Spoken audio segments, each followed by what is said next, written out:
ঠিক না বেঠে? আবার কেউ মনে করেন না আমি কোন দলের এজেন্ডা নিয়ে এসেছি।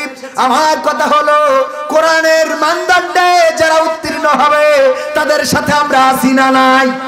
আর কোরআনের মানদণ্ডে যদি কেউ ফেল করে, জামাত ইসলাম ক্ষমতায় চলে গেল কিন্তু নামাজ কায়েম করলো না, চোর চুরি করলে হাত কেটে দাও সেটা কায়েম করলো না, ছিনতাই করলে এক পাশের হাত অপর পাশের পা কেটে দাও করলো না, জেনা ধর্ষণ করলে মাঝে পর্যন্ত গেড়ে দাও ইট পাথরে নিক্ষেপ করো করলো না, দুর্নীতিবাজদের শাস্তির আওতায় আনলো না।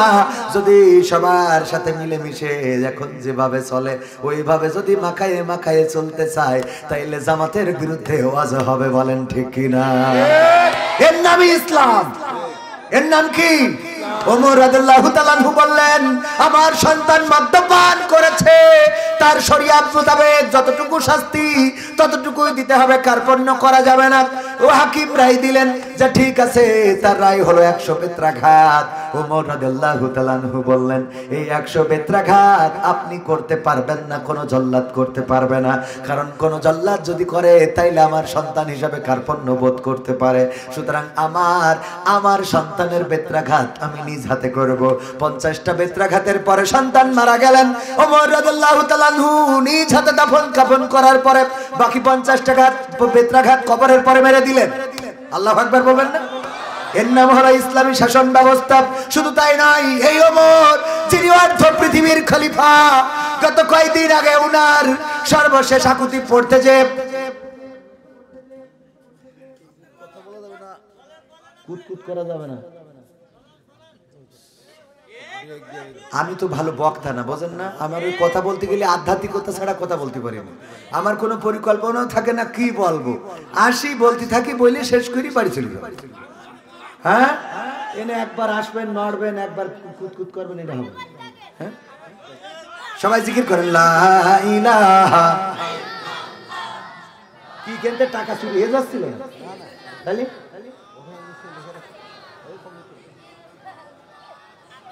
ওদের মধ্যে ডিস্টার্ব। আমি তো ভালো বক্তা না, বুঝলেন, ঝামেলা হয়ে যায়। এটা তালে চলতে চলতে হঠাৎ থেমে গেলি, গাড়ি ব্রেক করি আবার রানে করা, এ তো যে সে গাড়ি না। অন্য মানুষের অন্য হুজুরকে টয়োটা ইঞ্জিন, আমার তো ভারতের টাটা, বোঝেননি? এই জন্য টাটা তো ওই দেখা যায় যে একটু দুঃখ দুঃখ দুঃখ নারায়ে তাকবীর। একটু শয়তান তাড়াই নিলাম, কারণ শয়তান এসে কাটি করে, ঠিক না বেটে? তাহলে কোন জায়গায় ছিলাম ভুলে গেছি। ওমর রাদিয়াল্লাহু তাআলা আনহু সর্বশেষ আকুতি পড়তে যে চোখে অশ্রু চলে আসলো। যখন আঘাত করেছে পরিকল্পনা করে শহীদ করার জন্য, ওমর রাদিয়াল্লাহু তাআলা আনহুর পেট ছিদ্র হয়ে গেছে। একটু দুধ পান করে, যাই পান করে সেটা পেট দিয়ে বের হয়ে যায়। কেমন অবস্থা! তখন তো উন্নত মানের হাসপাতাল নাই, চিকিৎসা নাই। ডাক্তার সেই সময়ের যারা চিকিৎসাবিদ ছিল বা সেই সময় যারা চিকিৎসা করত তারা বলল, ওগো ওমর রাদিয়াল্লাহু তাআলা আনহু, আর আপনার বাঁচার সম্ভাবনা ক্ষীণ হয়ে গেছে, আর হয়তো পৃথিবীতে বেঁচে থাকবেন না, আপনি ওপারে যাওয়ার জন্য প্রস্তুতি নিতে পারেন। ওমর রাদিয়াল্লাহু তাআলা আনহু সন্তানকে ডাকলেন, আব্দুল্লাহ ইবনে ওমরকে ডাকলেন, ডেকে বললেন, ও আব্দুল্লাহ ইবনে ওমর, তুমি চলে যাও আয়েশা রাদিয়াল্লাহু তাআলা আনহার কাছে, যে আমার সালাম বলবা, আমার সালাম বলবা, আমার সালাম দিয়ে বলবা আয়েশা রাদিয়াল্লাহু তাআলা আনহু সহ আরেকজন সাহাবীর নামটা ভুলে গেছি, যেই সাহাবীর কাছে আল্লাহর নবী মুনাফিকদের একটা লিস্ট ধরিয়ে দিয়েছিলেন, হুযায়ফা রাদিয়াল্লাহু তাআলা আনহু, তার কাছে আল্লাহর নবী মুনাফিক কারা এই লিস্টটা ধরিয়ে দিয়েছিলেন। আল্লাহর নবী বললেন, হুযায়ফাকে সালাম বলবা আর আমার কাছে ডেকে পাঠাবা, আমার কাছে ডেকে পাঠাবা। হুযায়ফা আসলো, আল্লাহর নবী বললেন, ওগো হুযায়ফা, বলো দেখি আল্লাহর নবী মুনাফিকদের যে তালিকা দিয়েছে তোমার কাছে, ওই তালিকায় আমার নামটা আছে কিনা? আল্লাহু আকবার বলবেন। যেই সাহাবী আল্লাহর নবী বলেছেন, ওগো আমি শেষ নবী, আমার পরে কোন নবী আসবে না, আমার পরে যদি কোন নবী হতো সেটা ওমর হয়ে যেত, যেটা ওমর, এই সেই ওমর, যেই ওমর আল্লাহর নবী বলেছেন আমার পরে নবী হইলে ওমর হইতো, সেই ওমর ডেকে বলতেছে, ওগো হুযায়ফা, তোমার নামের যে লিস্ট, মুনাফিকদের নামের যে লিস্ট তোমার কাছে ধরিয়ে দিয়েছে, বলো দেখি ওই নামের মধ্যে আমার নামটা কোথাও আছে নাকি?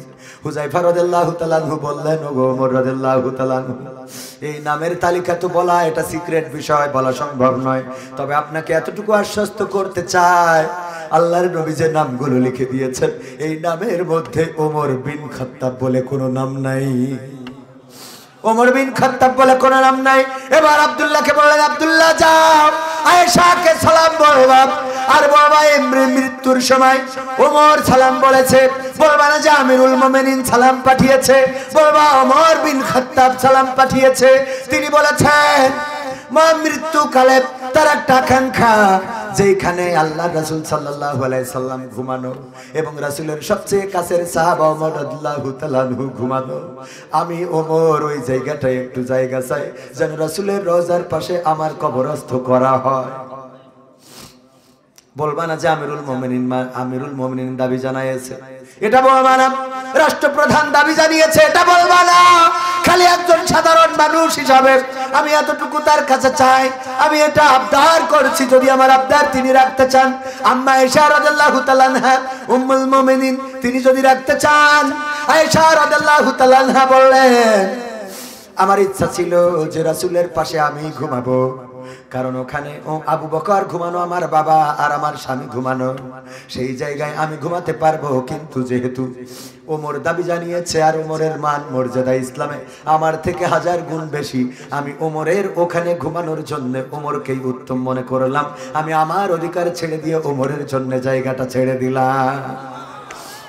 এখানেই শেষ নয়, ওমর বিন খাত্তাব রাদিয়াল্লাহু তাআলা আনহু আব্দুল্লাহকে বললেন, আব্দুল্লাহ আমি মারা যাওয়ার পরে, আমার জানাজা শেষ করার পরে আমার লাশটা আবার নিয়ে যাবা আম্মা আয়েশা রাদিয়াল্লাহু তাআলা আনহার কাছে, তারপরে দ্বিতীয়বারের মতো বলবা, যদি সে অনুমতি দেয় সেখানে কবরস্থ করবা, আর যদি অনুমতি না দেয় তাইলে সাধারণ মুসলমানদের কাতারে আমারে কবর দিবা। আম্মা আয়েশা রাদিয়াল্লাহু তাআলা আনহা দ্বিতীয়বারের মতো আবার অনুমতি দিয়ে দিলেন। আল্লাহর রাসূলের রওজার পাশে ওমরের রওজা আছে না নাই? ইসলামের খলিফা, ও আমার ভাইরা, একজন ইসলামী আন্দোলনের নেতা কর্মী কতটুকু আল্লাহর কাছে আত্মসমর্পণ করে, কতটুকু নিজেদেরকে সঁপে দেয়, তারা কোনো বাতিলের কাছে মাথা নত করে না, তারা আল্লাহর প্রতি সন্তুষ্ট থাকে। আর যার জন্য বিপদে পড়লেও তাদের খুশি করেন কে? বিপদে পড়লেও আল্লাহ খুশি করেন, মুসিবতে পড়লেও আল্লাহ খুশি করেন। আর যারা আল্লাহর বাইরে নিজের মাথা নত করে দেয়, তাদের ইন্টারনেট বন্ধ করে হেলিকপ্টারে করে ভারতে যাওয়া ছাড়া রাস্তা থাকে না, ঠিক না বেঠে? এই জন্য আমরা আমাদের জীবনকে সঁপে দেব কার কাছে? কার কাছে? ভাইয়ারা আমার, সময় অল্প, অল্প কথা শোনাতে চাই, যে কথাগুলো আমাদের আপনাদের কাজে লাগে। আমি বেশি বড় বক্তা নয়, ভালো বক্তা নয়, এটা আগেই বলেছি। আপনারা আমারে যেভাবে উপরে দিয়েছেন, উপরে দেন, এর জন্য জানি না পরকালে আল্লাহ আমারে হিসাব চাই কিনা, যে কবির বিন সামাদ তুই প্রধান বক্তা হইছিলি কেমনে, এইটা ক। এইটাও যদি আল্লাহ ধরে আমার হিসাব দেওয়ার মতো, আমি তো পরকালের বিষয় নিয়ে খুবই টেনশনে আছি, কি করবি। আর টাকা পয়সার বিষয় তো আছে, এত টাকা তুই নিলি, হ্যাঁ, এগুলো তো ধরা খাওয়া লাগবে না, লাগবে না? আরো কত কথা বলি, যে এই কথাগুলো বাস্তবতার সাথে, অনেক কথা আছে বাস্তবতার সাথে মেলে না। আগামীর দিন হবে কোরআনের দিন, আগামীর দেশ হবে কোরআনের দেশ। আল্লাহ যদি বলে তোর সাথে কইছিল কিনা এইটা কো, আমাদের আশা, আমাদের কি আগামীর দিন হবে কোরআনের দিন, আগামীর দেশ হবে কোরআনের দেশ। তবে এটা হওয়ার জন্য মুসলমানদের জাগার দরকার আছে না নাই? সাহস নিয়ে দাঁড়িয়েছো তাই মুক্ত হয়েছে জমিন, সাহস করে দাঁড়ালে আর একবার কায়েম হয়ে যাবে দিন। সাহস নিয়ে দাঁড়িয়েছো তাই মুক্ত হয়েছে জমিন, সাহস করে দাঁড়ালে আর একবার কায়েম হয়ে যাবে দিন। নয় নয় নয় আর কোনো ভয়, আনতে হবে দিনের বিজয়। নয় নয় নয় আর কোনো ভয়, আনতে হবে দিনের বিজয়। দিনের বিজয়। যারা ভেবেছিল ছাড়বে না আর ক্ষমতার ওই মাসনদ, দেখেছে তারা রবের পাকড়াও কি করে করে নাস্তানাবুদ। যারা ভেবেছিল ছাড়বে না আর ক্ষমতার ওই মাসনদ, দেখেছে তারা রবের পাকড়াও কি করে করে নাস্তানাবুদ। তাই নয় নয় নয় আর কোনো ভয়, আনতে হবে দিনের বিজয়, দিনের বিজয়। মানুষের সাথে যারা করেছে দুশ্মনী, করেছে বাড়াবাড়ি, দেশের বুকে তাদের হয়নি তো জায়গা, যেতে হলো মামার বাড়ি। মানুষের সাথে যারা করেছে দুশ্মনী, করেছে বাড়াবাড়ি, দেশের বুকে তাদের হয়নি তো জায়গা, যেতে হলো মামার বাড়ি। তাই নয় নয় নয় আর কোনো ভয়, আনতে হবে দিনের বিজয়, দিনের বিজয়। কাবা রক্ষাই যেই মহারব পাঠিয়েছিলেন আবাবিল, আজও তিনি দয়াময় তেমনই আছে, বদলেনি তো একদিন। কাবা রক্ষাই যেই মহারব পাঠিয়েছিলেন আবাবিল, আজও তিনি দয়াময় তেমনই আছে, বদলেনি তো একদিন। তাই নয় নয় নয় আর কোনো ভয়, আনতে হবে দিনের বিজয়, দিনের বিজয়। সাহস নিয়ে দাঁড়িয়েছ তাই মুক্ত হয়েছে জমিন, সাহস করে দাঁড়ালে আর একবার কায়েম হয়ে যাবে দিন। সাহস নিয়ে দাঁড়াতে রাজি আছেন? আগামী দিন যদি কোরআন কায়েমের জন্য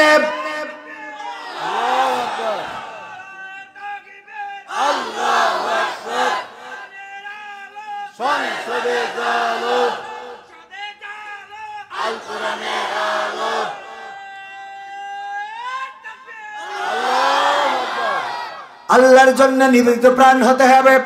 আমরা যখন বলি ইন্না সালাতি ওয়া নুসুকি ওয়া মাহইয়ায়া ওয়া মামাতি লিল্লাহি রাব্বিল আলামিন, আমরা কি বললাম? হে রব, নিশ্চয় আমাদের সালাত, আমাদের কুরবানি, আমাদের জীবন, আমাদের মরণ সব তোমার জন্য, বিশ্ব প্রতিপালক আল্লাহর জন্য।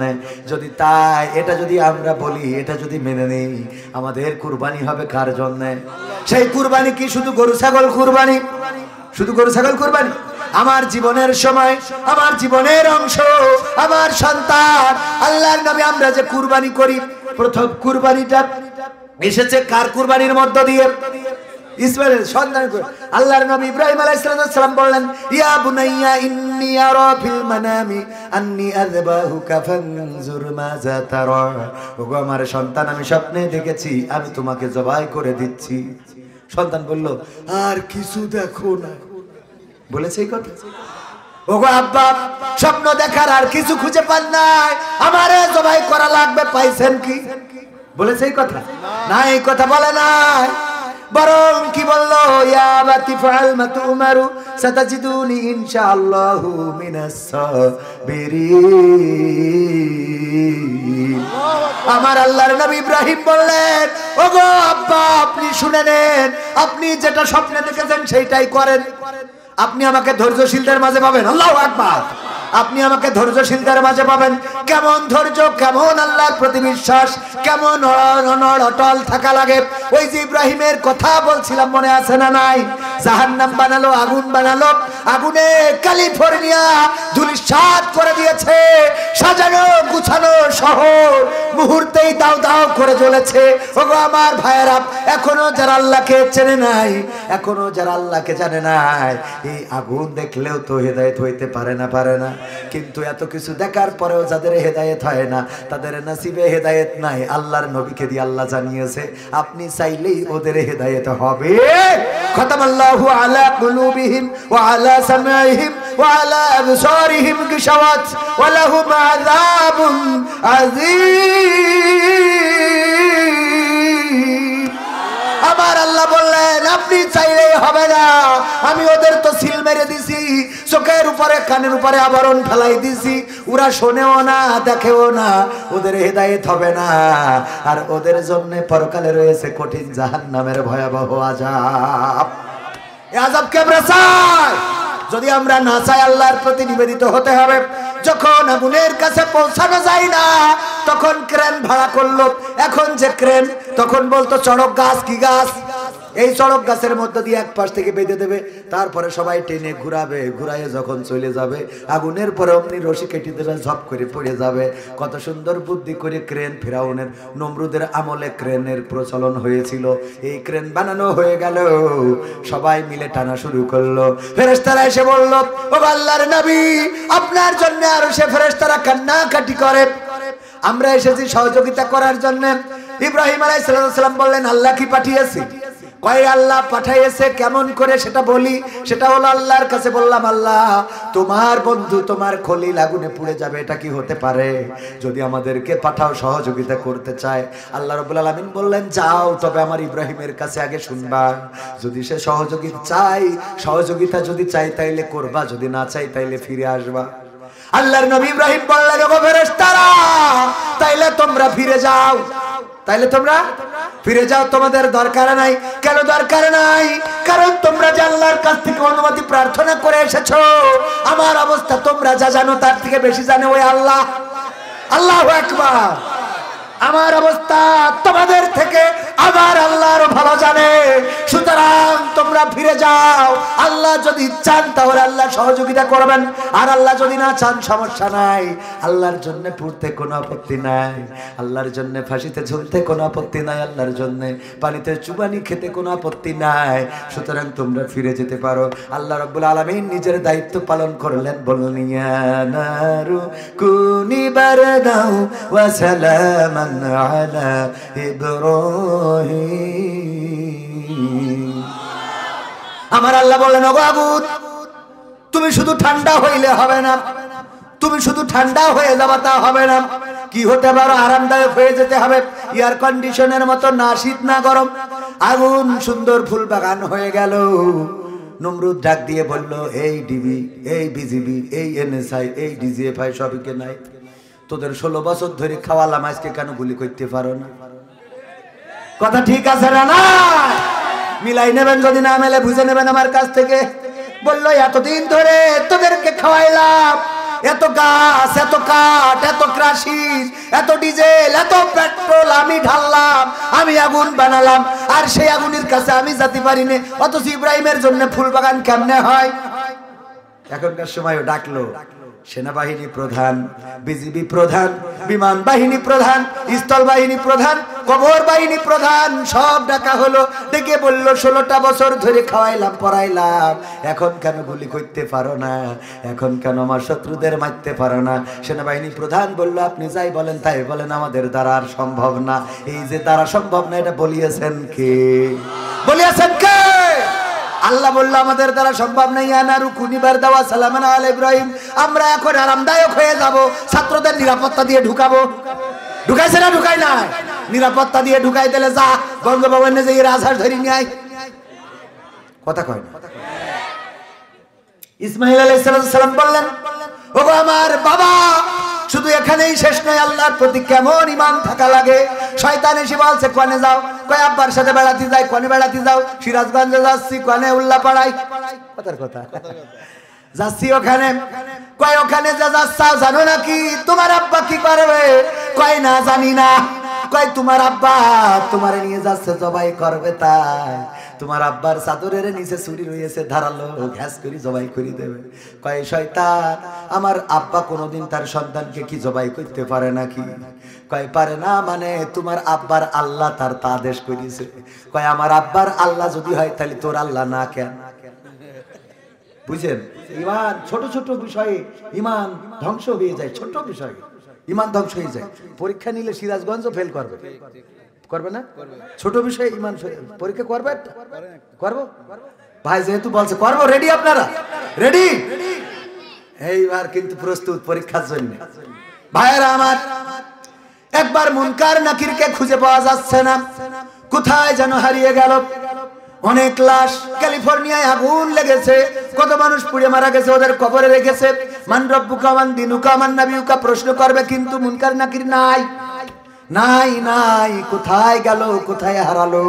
আল্লাহ রাব্বুল আলামিন একটা সার্চ কমিটি গঠন করলেন, কয়েকজন ফেরেশতা নিয়ে তাদেরকে পাঠাই দিলেন, যাও দুনিয়ায় খুঁজে দেখো কোথায় আছে। খুঁজে খুঁজে খুঁজে খুঁজে তারপরে দেখা গেল আব্দুল কাদের জিলানির কবরের মধ্যে হাত মুড়া, পিছন দিয়ে পিঠ মুড়া দিয়ে বাইন্ধে রেখেছে মুনকার নাকির।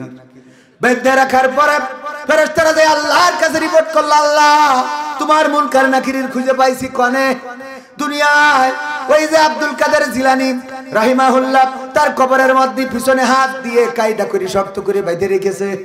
কয় কেন বেঁধে রেখেছে? কয় তা তো জানি না, আমরা ভয়তে চলে আসিছি। কয় যাও যে জিজ্ঞাসা করো কি অপরাধ, কোন অপরাধের কারণে বেঁধে রেখেছে। ফেরেশতারা এসে বলে, ওগো আব্দুল কাদের জিলানী, আমাদের মুনকার নাকির ফেরেশতাদের কিসের অপরাধে বেঁধে রেখেছো? অন্যায়টা কি আমাদের একটু জানাও, আল্লাহ জানতে চাই।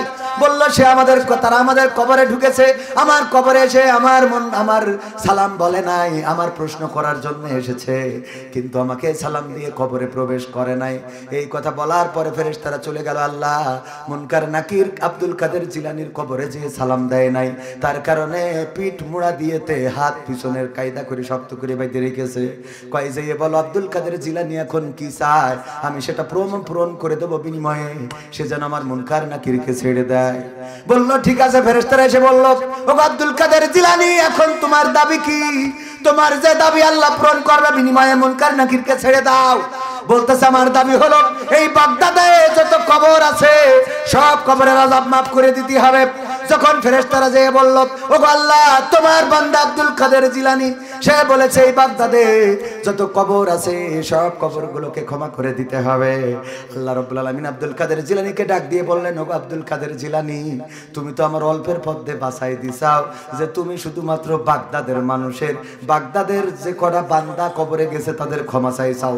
আজকে আমারে যে বিপদে ফেলেছো, এই বিপদে আমি এমন বিপদে পড়ে গেছি, তুমি যদি বলতে আল্লাহ মাশরিক থেকে মাগরিব পর্যন্ত, সীমান্ত থেকে জুনুব পর্যন্ত সব কবরবাসীকে কিয়ামত পর্যন্ত মাফ করে দিতে হবে, তাও আমি মাফ করে দিতাম। তবে তুমি যেহেতু বাগদাদের মানুষের কবরের মুক্তি চেয়েছো, আমি তোমার কথা মতো গোটা বাগদাদের সকল কবরবাসীর কবরগুলোকে ক্ষমা করে দিলাম। সবাই জোরে জোরে বলেন সুবহানাল্লাহ। পরীক্ষা কি নেবো? নেবো পরীক্ষা নেবো। সুবহানাল্লাহ বলেছেন কে কে হাত উঁচু করেন? হাত নামান। সুবহানাল্লাহ বলেননি কে কে হাত উঁচু করেন? এই কয়টা পাস, বাকি কয়টা ফেল। বুঝা গেছে?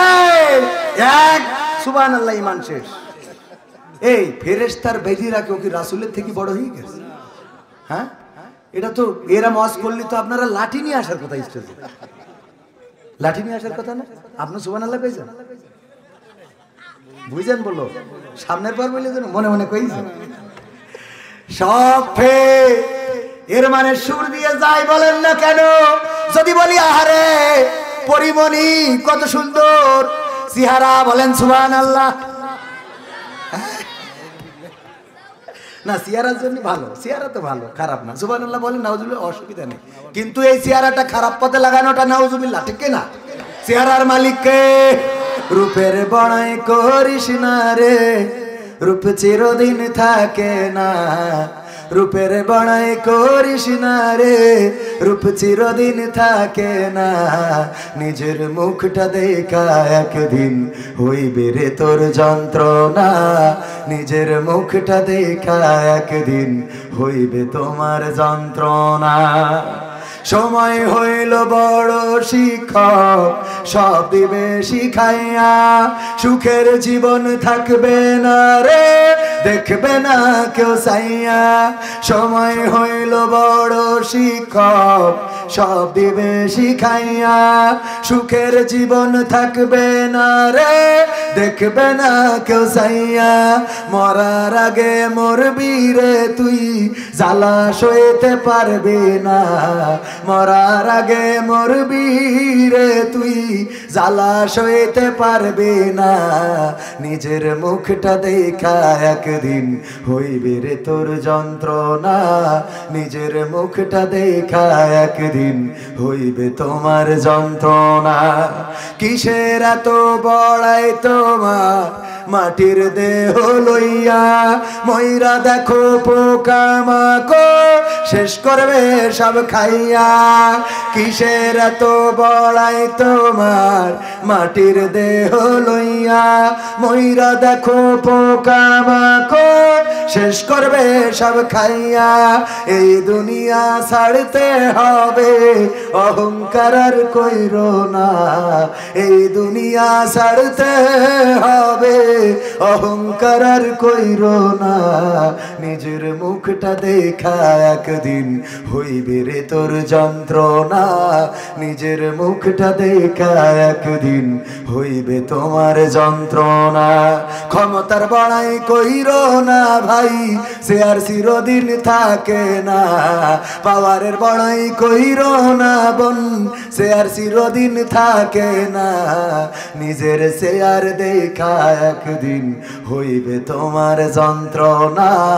নিজের চেয়ার দেখা একদিন হইবে তোমার যন্ত্রণা। মারহাবা বলা যাবে? আর একটু জোরে ভাইরা আমার। তাইলে পরীক্ষায় ফেল করেছেন 100-র মধ্যে কয়জন? 99 জন। 100 জনের মধ্যে।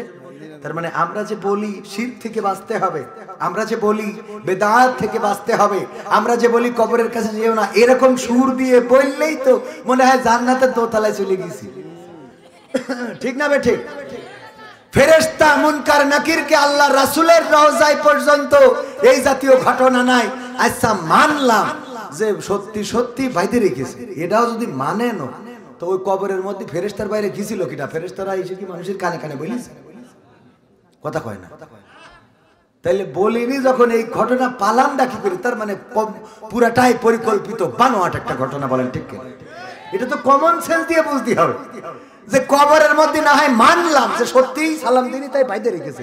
তো এইটা ফেরেশতারা তো আর দুনিয়া এসে আপনার সাথে কি দেখা হয়েছে? ফেরেশতারও দেখা হয়নি, শয়তানেরও দেখা হয়নি, ঠিক কিনা?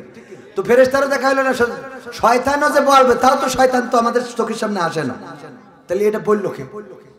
অন্তত এগুলো বানোয়াট ঘটনা, এগুলো বানিয়ে বলা যায়, বানিয়ে সুর দিয়ে দিয়ে। আমি একবার দেখলাম ওয়াজ করতেছে, বাবা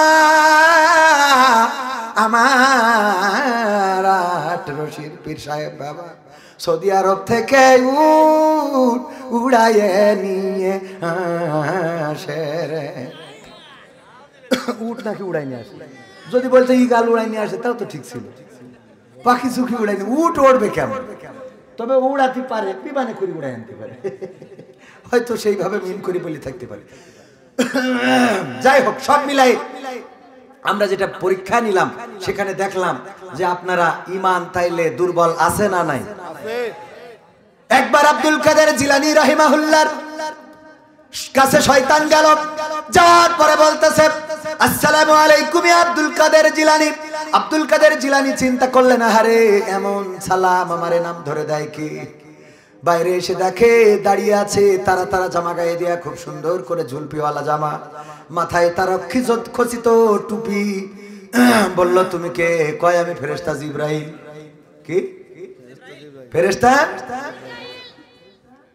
দেখেন এখনকার সময় যদি কোনো পীরের যে কোন শয়তান বলে যে আমি ফেরেশতা জিবরাইল, ও তো একেবারে লাভ দিয়ে উঠবে যে আজকে জিবরাইল এসেছিল আমার কাছে। ঠিক না বেঠে? আব্দুল কাদের জিলানীর ঈমান ছিল এত শক্ত, এত মজবুত, তিনি বুঝতে পারলেন আল্লাহর নবী যেদিন বিদায় নিয়েছেন ওই দিন জিবরাইল আলাইহিস সালাম বলেছেন, ওগো নবী আজকে বিদায় নিলাম, আমি দীর্ঘদিন ধরে নবুয়তের কাজ করেছি, আল্লাহর ওহী নবীদের কাছে পৌঁছাইয়েছি 1 লক্ষ মতান্তরে 2,24,000 পয়গম্বরের কাছে আমি ওহী নিয়ে এসেছি। আপনার ইন্তেকালের মধ্য দিয়ে আমার এই চলে যাওয়া আর কিয়ামত পর্যন্ত দুনিয়ায় আসা হবে না। এটা জানার দরকার আছে না নাই? আব্দুল কাদের জিলানী বললেন, আমি জানি জিবরাইল আর দুনিয়ার পরে আসবে না। তাইলে তুমি কে? দুনিয়ার পরে তো জিবরাইল আর আসবে না।